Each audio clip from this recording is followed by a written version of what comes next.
Ayan mga sisilab, gagawa na naman ng kasama ko ng macaroni bechamel. Una, pinakuluan muna ang macaroni hanggang siya ay maluto konti. Katapos okay na siya, drain niya po dito para hindi po siya masyadong ma-overcook. Tamang-tama lang ang macaroni kasi konting luto na lang pag ilalagay sa microwave. Ayan, hinimay-himay niya na rin ang manok na sahog ng biryani kanina, yung chicken biryani. Yan na po ang isasahog niya sa macaroni bechamel. Ayan, hinimay-himay na po niya mga sisilab. Ayan mga sisilab, handa na ang kanyang mga sangkap. Nakapaghiwa na siya ng sibuyas. At ito naman 2 pirasong kamatis, hihiwain niya ng maliliit. Ayan.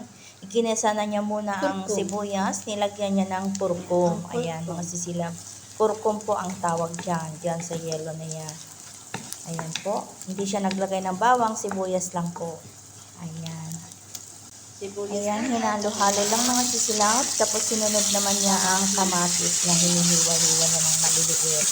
Ayan, halo-haloin lang para ma-mix yung lasa ng kanyang niluluto.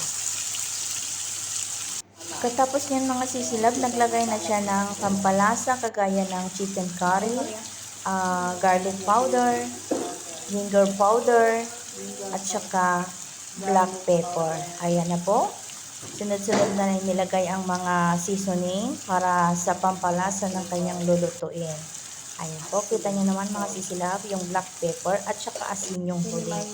Ayan, tapos nilagay na rin ang hinimay-himay niyang karne ng manok. Ayan. Pagkatapos niyan mga sisilab, hinalo-halo niya. Tapos yon nilagay niya rin ang 2 tomato paste. Ayan. O tomato sauce. Ayan po, ang nagpapasarap sa kanyang lulutuin, mayroong tomato paste. Ayan. Pagkatapos niyan, hinalo niya konti, tapos nilagyan niya ng konting tubig. Ayan, mga sisilab, kita niyo naman. Tapos yan, halu-haluin niya ulit.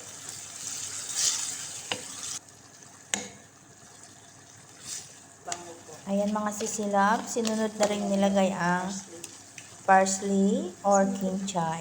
Frozen po yan mga sisilab, kaganyan ng itsura. Ayan mga sisilab, halu-haluin lang. Pagkatapos niyan, iliban lang muna kasi isusunod na naman ang next step. Ayan. Tapos na yan, yung palaman o itatoppings. Ito na yung susunod para sa sauce ng bechamel. Naglagay siya ng konting butter at saka flour. Ayan, hinahalo-halo mga sisilab para hindi magbuo-buo.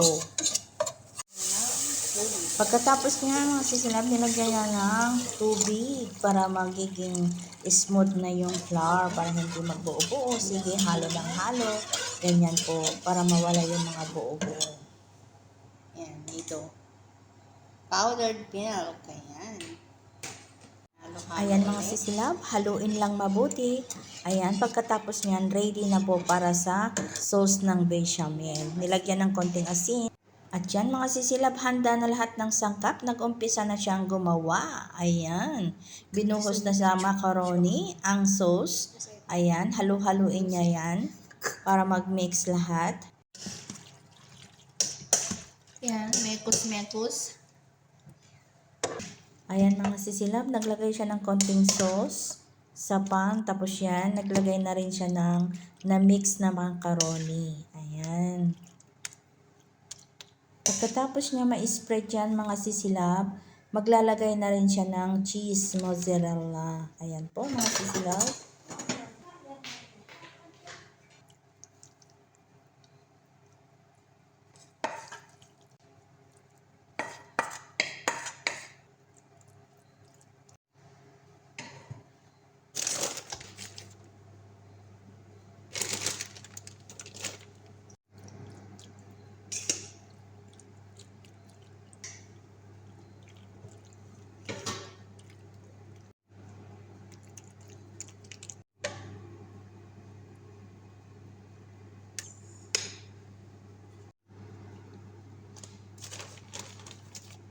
Yan, tapos na po. Ilagay na po siya sa mainit na po yung lutuan. Isa lang na lang for 15 minutes. Okay. Okay. Okay. Sa taas na siya. 10 to 15 minutes po. Sa baba kanina binuksan niya. Kasi ayan sa taas naman. Ayan. Paluto na. Smell good. Yummy. Ayan. Tapos na po ang ating macaroni bechamel. Ayan ang tawag nito. Ayan po. Thank you for watching. Looks yummy. Thank you. Bye-bye.